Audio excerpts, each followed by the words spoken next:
Good morning दोस्तों। मैं दौलत एक बार फिर से आपके बीच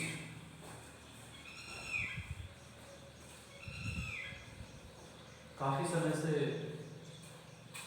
संकट का और समस्या का काल चल रहा था। इस समय को फिर से अपन सही उपयोग करते हुए एक नई पहल के साथ मैं आपके सामने उपस्थित हूँ। और उसमें सबसे पहले मैं बात करना चाहूँ तो कक्षा 10 की बात करना चाहूँगा। कक्षा 10 में हिंदी पढ़ाने की वजह से मैं आपके सामने रूबरू हूँ। और इसमें किसी भी कार्य को प्रारंभ करने से पहले हमारे सामने एक लक्ष्य होना चाहिए और उस लक्ष्य को प्राप्त करने के लिए उन उद्देश्यों पे चलना बहुत जरूरी है। हमारे सामने लक्ष्य भी है और उद्देश्य भी। लक्ष्य ये है कि आगे आने वाले समय में जो बोर्ड के एग्ज़ाम होंगे कक्षा 10 के, उसको अपने को सही तरीके से बढ़िया अंकों के साथ करेक्ट करना होगा। ये तो अपना लक्ष्य है और उन्हीं लक्ष्यों और उद्देश्यों को पूरा करने के प्रयास में मैं आपका सहयोग करने के उद्देश्य से आपके समक्ष प्रस्तुत हूँ।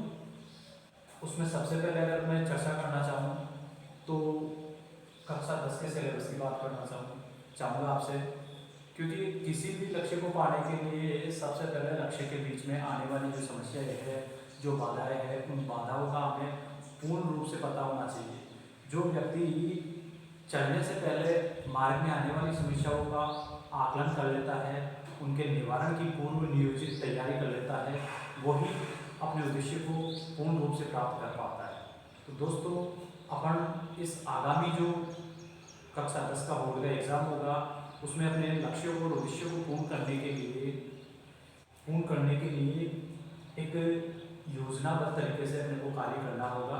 और उस कार्य में सबसे पहले अपने को ये देखना होगा कि किस मार्ग में चलते हुए हम अपने उद्देश्य को पूरा करें। अब उसके लिए अपने को सबसे पहले ये करना होगा कि अपना सिलेबस क्या है। तो मैं सबसे पहले सिलेबस की चर्चा करना चाहूँगा। सिलेबस में अगर देखी जाए तो सबसे पहले पाठ्य पुस्तक है जिसका नाम है सिटीज। उसके अंक बाहर की बात करूँ तो 48 अंक है उसके। दूसरी बात, दूसरे स्तर पर जो है वो रचनात्मक कार्य है जिसके अंदर निबंध आ जाता है, पत्र आ जाता है। वो टोटल निबंध और पत्र दोनों को मिलाकर के 12 अंकों का होता है। निबंध आएगा 8 नंबर का और ये आपके पत्र 5 नंबर का है। इसी प्रकार से व्यवहारिक व्याकरण की बात करें तो व्याकरण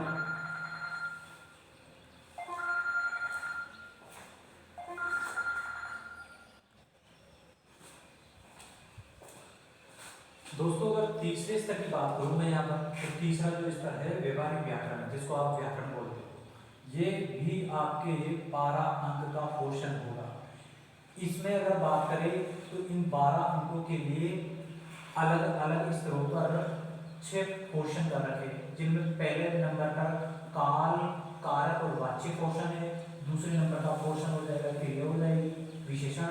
तीसरे नंबर का पोर्शन हो जाएगा समास और चौथे नंबर का जो पोर्शन होगा वो वाक्य शुद्धि का। 5वें नंबर पे हो जाएगा मुहावरे और छठे नंबर पर हो जाएगा लोकोक्तियां। ये 12 अंक इस प्रकार से बने, प्रत्येक इकाई में से, प्रत्येक पोर्शन में से दो दो अंक के एक एक प्रश्न आपके निर्धारित है। ठीक है, इस प्रकार से व्याकरण आपके 12 अंकों की हो गई है। अगर चौथे नंबर की बात करूं तो अपठित गद्यांश और पद्यांश दोनों आने हैं आपके, जो आपकी किताब में से नहीं होंगे, अपठित होंगे, जो आपके पढ़े हुए नहीं होंगे। आपको अपनी बुद्धि लब्धि से सोचकर समझकर के उसके जवाब देने हैं। वो पोर्शन होगा 8 अंकों का होगा। इस प्रकार से अगर हम इस पाठ्यक्रम सिलेबस, आपका जो लक्ष्य है, टारगेट है, इस टारगेट को पूरा करने के लिए आपको ये सिलेबस याद होना ही चाहिए, तभी आप सही वे में, सही दिशा में कार्य कर सकते हो। जब तक आपको लक्ष्य का मार्ग पता नहीं है तब तक आप अलग अलग दिशाओं में बढ़ोगे। इसीलिए मैं तो यही कहना चाहूँगा कि ये आपका रास्ता है, इस रास्ते पे चलते हुए ही आप अपने कक्षा 10 के जो एग्ज़ाम है उसमें अच्छे से परफॉर्म कर सकते हो और अच्छे अंकों के साथ एक बढ़िया पोजीशन पे अंक प्राप्त करके बड़े स्थान पा सकते हो। इन अंकों की अगर अपन टोटल बात करें तो ये 80 नंबर का हो गया और बाकी 20 नंबर इसको इस तरह से आपके भेजे जाते हैं इस प्रकार से।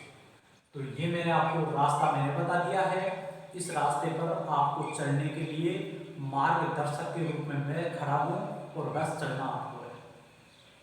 मैं और आप हम दोनों मिलकर के जब इस रास्ते से आगे बढ़ते चलेंगे तो खुद ब खुद अपने उद्देश्य और मंजिल को पूर्ण रूप से प्राप्त कर सकते हैं।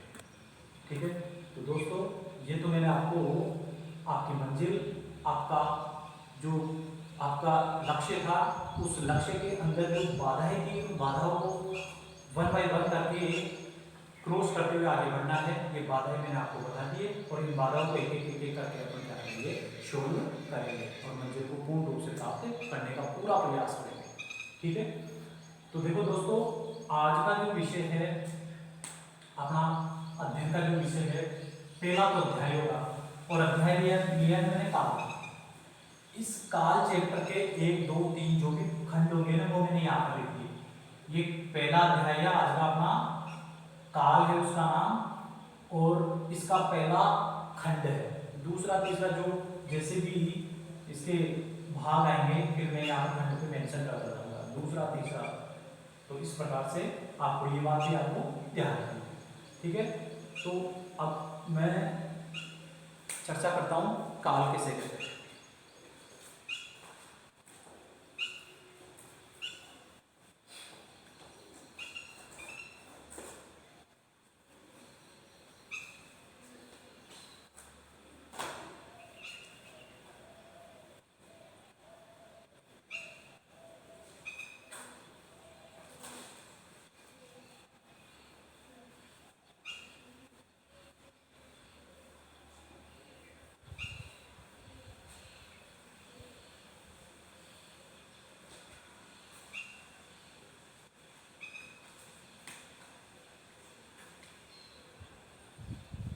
दोस्तों अपना अध्ययन का विषय था काल।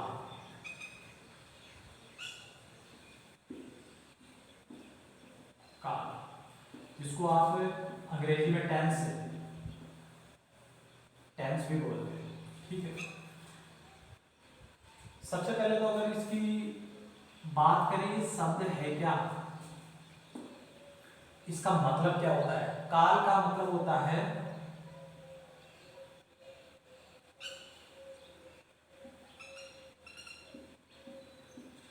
समय। काल का मतलब क्या होता है, समय। तो अब इसकी परिभाषा किस प्रकार से बनेगी, अर्थात किसी भी कार्य के होने के समय को बताने वाले स्थिति या भाव को क्या कहते हैं, काल कहते हैं। ठीक है, परिभाषा अगर अपन इसकी देना चाहे तो परिभाषा हो जाएगी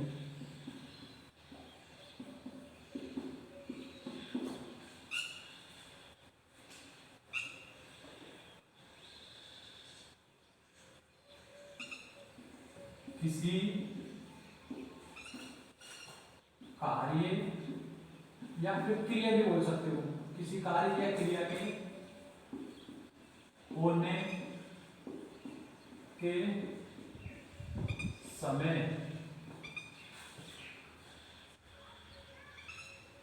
की दशा को काल कहते हैं।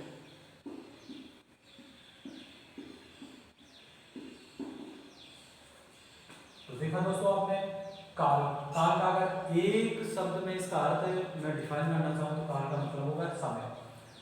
अगर इसकी परिभाषा की चर्चा करूँ तो परिभाषा ये बनेगी किसी कार्य या क्रिया के होने के समय की दशा या स्थिति को क्या कहते हैं, काल कहते हैं। ठीक है, ये परिभाषा हो गई। परिभाषा के बाद अगर इसके भेद, काल के भेदों की बात करना चाहूँ तो भेद कितने होंगे इसके, 3 होंगे। कितने भेद होंगे दोस्तों, 3 भेद होंगे। 3 कौन कौन से भेद हो जाएंगे, 1, 2 और तीसरा। पहले नंबर पे तो हो जाएगा भूतकाल। ठीक है, दूसरे नंबर पे हो जाएगा वर्तमान काल।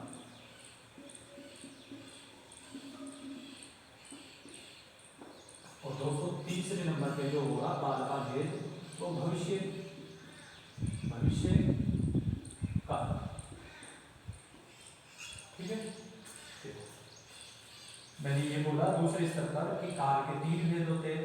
3 कौन कौन से? भूत, वर्तमान और भविष्य। ठीक है, अब भूतकाल किसे कहेंगे और वर्तमान काल किसे कहेंगे, भविष्य काल किसे कहेंगे, ये परिभाषा भी आपको आनी चाहिए। अगर मैं परिभाषाओं की चर्चा करना चाहूँ और बताना चाहूँ तो परिभाषा कैसे करें। भूत का मतलब होता है बीते हुए समय में,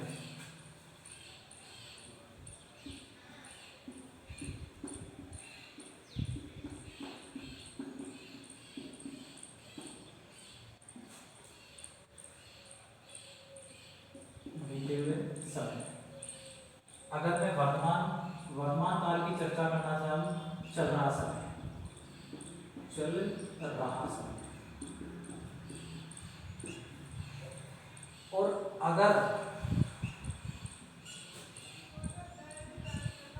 भविष्य काल, अगर छोटी सी परिभाषा में समझाना चाहूँ तो भविष्य काल किसे कहेंगे, आने वाले समय।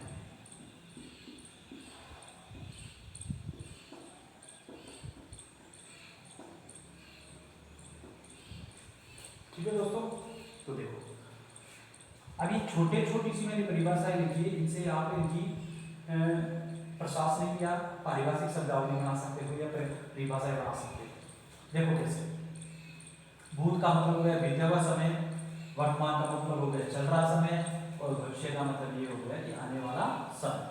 ठीक है, अगर बात करें भूतकाल की तो इसकी परिभाषा क्या होगी कि जो कार्य या क्रिया बीते हुए समय में होने का बोध करवाती है उसे क्या कहते हैं, भूतकाल। वर्तमान काल किसे कहेंगे, इसकी परिभाषा क्या बनेगी कि जो कार्य या क्रिया चल रहे समय में होने का बोध करवाती है उसे वर्तमान काल कहते हैं। अब इसी प्रकार से ये भविष्य काल की परिभाषा बन जाएगी कि जो कार्य या क्रिया आने वाले समय में होगा उसका बोध करवाए उसे क्या कहते हैं, भविष्य काल कहते हैं।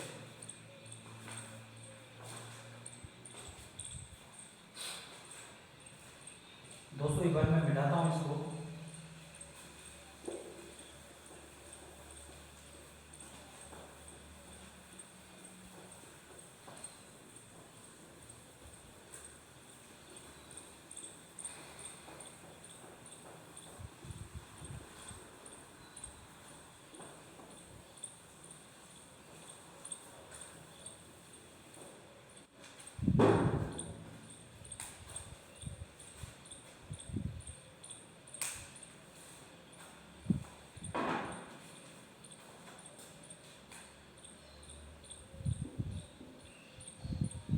चल रहा था ना काल, इसके काल के मैंने आपको भेद बताए 3, भूत काल,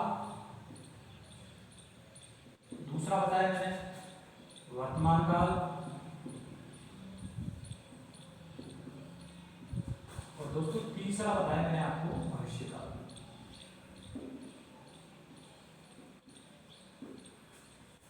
ठीक है,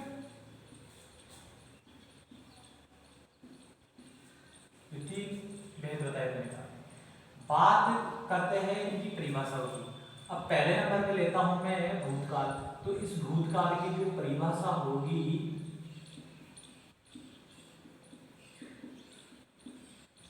शॉर्ट में मैंने क्या बताया था, भूत यानी बीते समय, अर्थात जब क्रिया बीते समय में हो और उसका कार्य, अर्थात क्रिया जब बीते समय में हो और बीते समय में होने का बोध हो उसे क्या कहते हैं, भूत काल कहते हैं। जैसे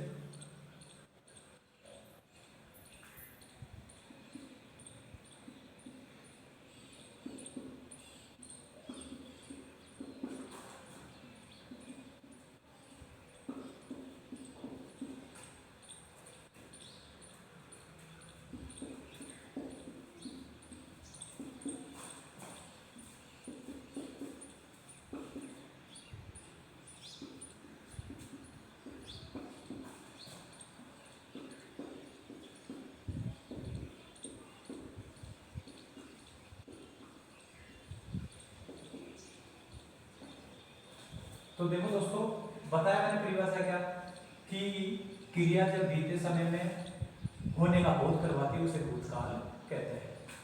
और इसकी शॉर्ट बता ही दिया था मैंने कि क्या बीते समय में, अर्थात कोई भी क्रिया या कार्य जब बीते समय में होगा उसका जो बोध होगा उसे क्या कहते हैं, भूतकाल कहते हैं। ये इसकी परिभाषा हो गई। और आगे अगर इसके भेद की बात करूं मैं, भूतकाल के जो भेद है, इन भेदों की बात करूं तो भेद इसके कितने हैं दोस्तों, 6 भेद। कितने भेद है, 6 कौन कौन से भेद है देखिए आप। एक सामान्य भूत। तो दोस्तों मैंने ये बोला कि भूतकाल के कितने 6 भेद होते हैं। 6 भेद कौन कौन से, सामान्य भूत एक पहले नंबर पे, दूसरे नंबर पे हो जाएगा आसन्न भूत, तीसरे नंबर पे दोस्तों इसका जो भेद होगा वो क्या होगा, पूर्ण भूत। ठीक है। और अगर इसकी बात करूं चौथे नंबर की, तो चौथे नंबर पे अपूर्ण भूत,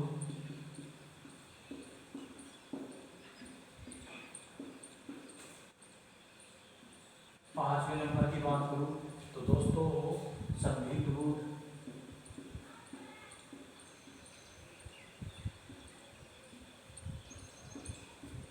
छठे नंबर की बात करूं मैं तो दोस्तों इसका छठा जो भेद होता है हेतु हेतु हेतु हेतु मद भूत।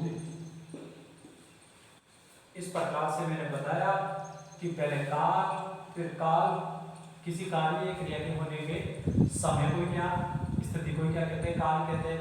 काल में फिर मैंने बताया कि उसके भेद भूतकाल, वर्तमान काल, भविष्य काल। भूत में ये बताया कि बीते समय में होने के कार्य को क्या कहते हैं, भूतकाल। वर्तमान में चल रहे समय में होने के कार्य के भाव को क्या कहते हैं, वर्तमान काल। भविष्य में ये आगे आने वाले समय में जिस कार्य का बोध हो उसे भविष्य काल कहते हैं।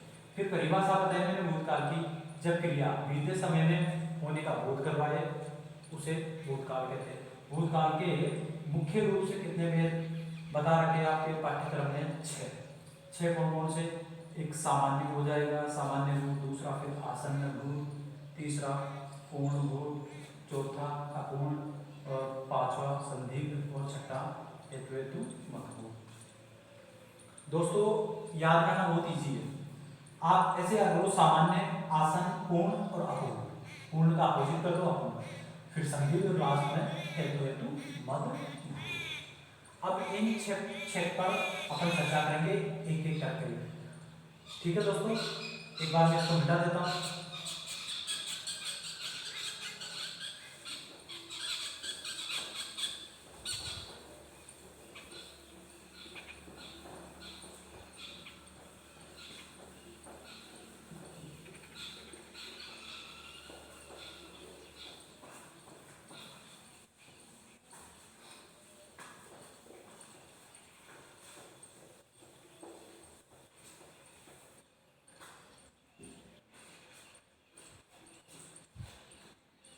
बात चल रही थी बेटा वो पहले सामान्य भूत।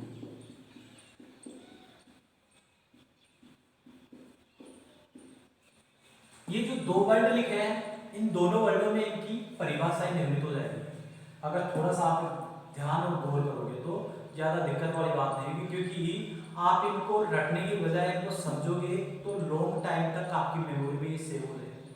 तो समझने का प्रयास करना है। यहाँ पर मैंने भूत का मतलब क्या हुआ, क्या बताया था, बीते हुए समय में क्रिया जब बीते हुए समय में हो या बोध करवाए उसे क्या कहते हैं, भूत। सामान्य, सामान्य रूप से। तो इसकी परिभाषा क्या होगी, जब कार्य या क्रिया बीते हुए समय में तो होगी लेकिन क्रिया के निश्चित पूर्ण होने का या निश्चित पूर्ण होने की निश्चित स्थिति का पता नहीं होगा। तो परिभाषा देखो इसकी क्या होगी,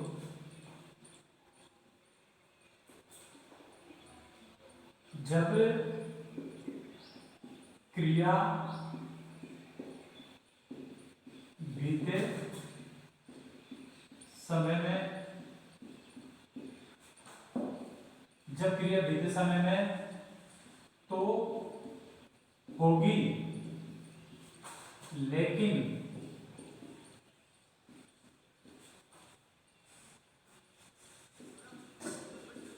क्रिया के होने की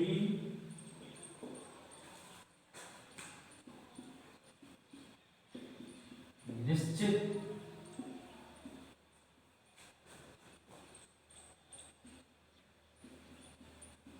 स्थिति का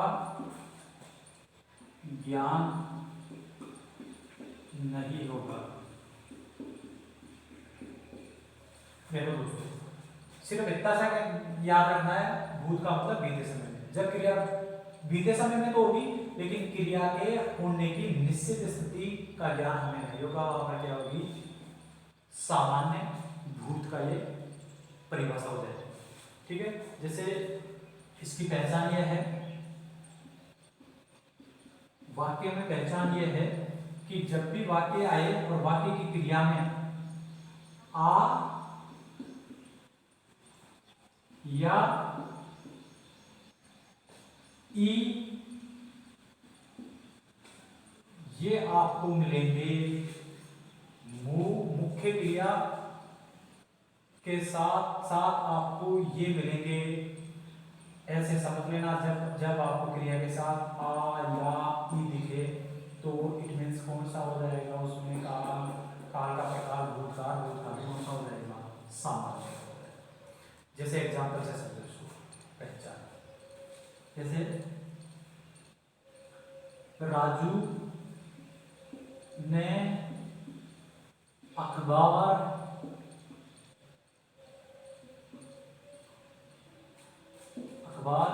पढ़ा।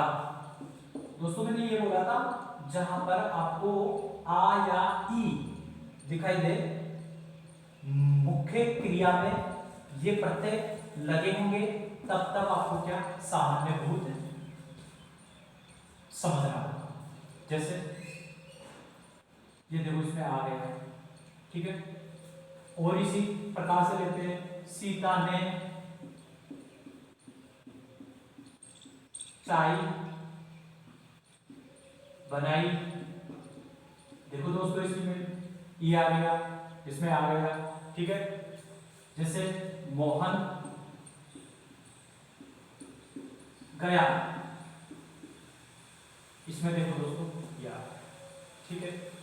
तो बस आपको इतना सा देखना है क्रिया, और क्रिया में देखना है क्रिया, क्योंकि क्रिया से अपने को काल का पता चलता है, और अपने को काल पढ़ रहे हैं तो काल पता करना है कि इसमें कौन सा काल है। तो ये काल क्रिया को पकड़ो, क्रिया को पकड़ करके उसमें देखो कौन सी क्रिया की कौन सी टाइप है, कौन सा प्रकार है, और उससे आपको काल का पता चल जाएगा। तो जब आपको आ या ई क्रिया में दिखे तो ये कौन सा हो जाएगा, सामान्य भूत हो जाएगा। ठीक है, आगे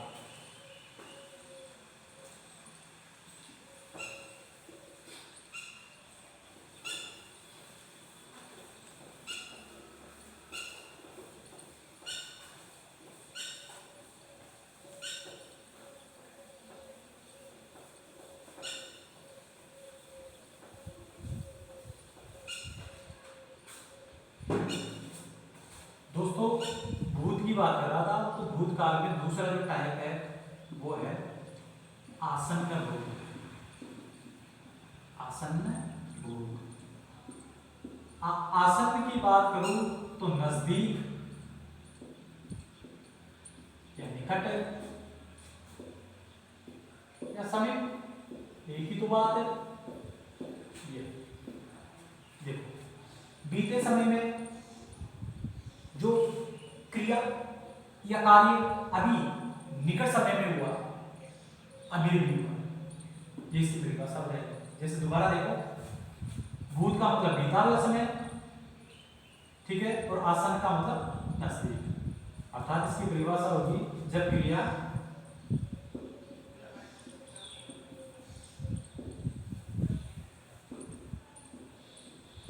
बीते समय में अभी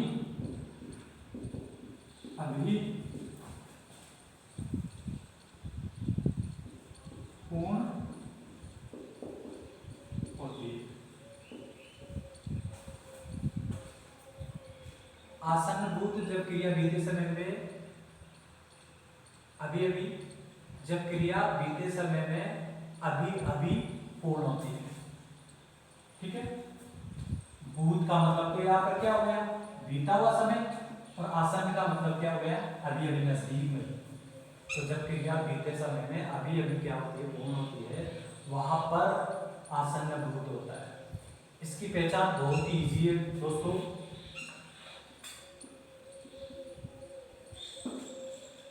सामान्य भूत की जो क्रिया होगी, इससे पहले जो हमने पढ़ा सामान्य भूत की क्रिया, जिसमें मैंने क्या बताया था, ई, या, आ आदि शब्द, उनके बाद में आपको सिर्फ क्या मिलेगा, या तो एकवचन है या फिर है बहुवचन। ये अब देखो मैंने क्या लिखा, मैंने पहचान सामान्य भूत होगा, सामान्य भूत की क्रिया होगी, या सामान्य भूत का कोई वाक्य होगा, उस वाक्य में फिर सहायक क्रिया के रूप में जहां पर है और है दिखेगा आपको, तो फिर वो कौन सी हो जाएगी, आसन्न भूत की क्रिया हो जाएगी। ठीक है, जैसे देखो मैंने अभी लिखा था कि राजू ने अखबार पढ़ा। दोस्तों ये वाक्य जो है सामान्य भूत का है, क्योंकि पढ़ा आ, अभी बताया था, मैंने चर्चा की थी, ई, या, आ आदि प्रत्यय आए तो कौन सा हो जाएगा, क्रिया के साथ कौन सा हो जाएगा, सामान्य भूत हो जाएगा। सामान्य भूत के साथ सिर्फ आपको है, राजू ने अखबार पढ़ा है, ये हो जाएगा फिर आसन्न भूत की, क्योंकि ये जो कार्य हो रहा है ना, वो हो तो गया, बहुत अभी पहले ही हुआ है, लेकिन थोड़ी देर पहले हुआ है, हुआ तो है बीते समय में, भूत में हुआ है, लेकिन थोड़ी देर पहले घटित हुआ है, इसलिए ये क्या हो गया, आसन्न भूत हो गया। परिभाषा में तो यही कहती है कि जो क्रिया या जो काम बीते समय में तो होगा, लेकिन अभी अभी पूर्ण होगा वो। तो ये बात उसमें हो रही है कि राजू ने अखबार पढ़ा है, ये आपको ध्यान रखना है कि सामान्य भूत की क्रिया के साथ आपको क्या मिलेगा, है या है। जैसे मोहन गया, ये सामान्य हो गया, और है आ गया,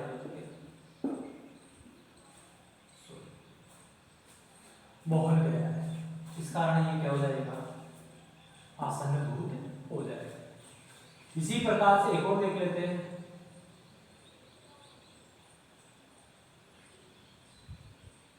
छात्रों ने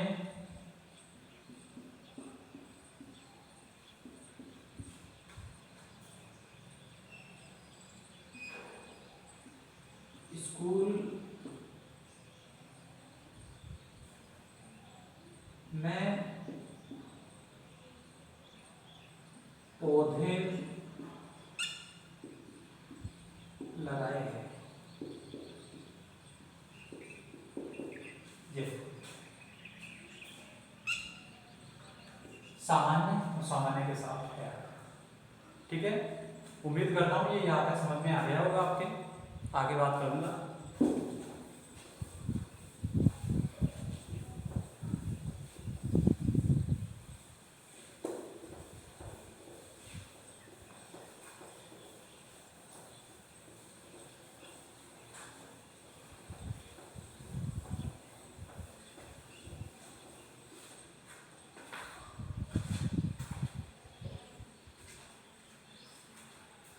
देखिए दोस्तों, अब बात करते हैं भाग भूतकाल का, जो तीसरा भाग चल रहा है ना, वो है गए।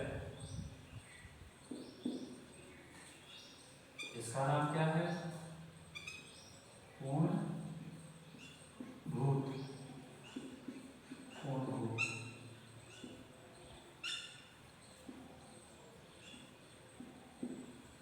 भूत का मतलब बीते समय में जो कार्य हो गया, और पूर्ण का मतलब पूर्ण रूप से। तो देखो इसकी परिभाषा क्या बनेगी,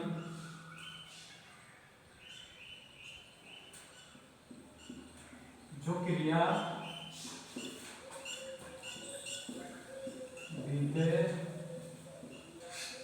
समय में,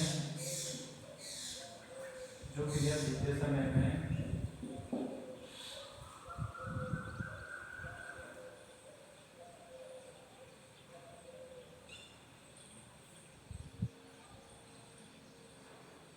बहुत पहले हो चुकी है। देखो, जो क्रिया बीते समय में, भूत का मतलब बीते समय में क्रिया और पूर्ण का मतलब बहुत पहले हो चुकी है। तो जो क्रिया बीते समय में बहुत पहले हो चुकी है वहां पर क्या होता है? पूर्ण। पूर्ण भूत की अगर मैं चर्चा करना चाहूँ तो पूर्ण भूत की जो पहचान है वो सामान्य भूत के साथ था, थे, थी, ये इसकी पहचान है। जैसे पहचान,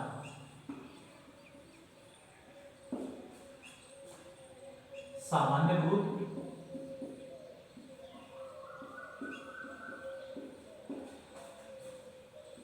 प्लस क्या रहेगा? था, थे, थी। जैसे देखो, अभी मैंने लिखा था राजू ने अखबार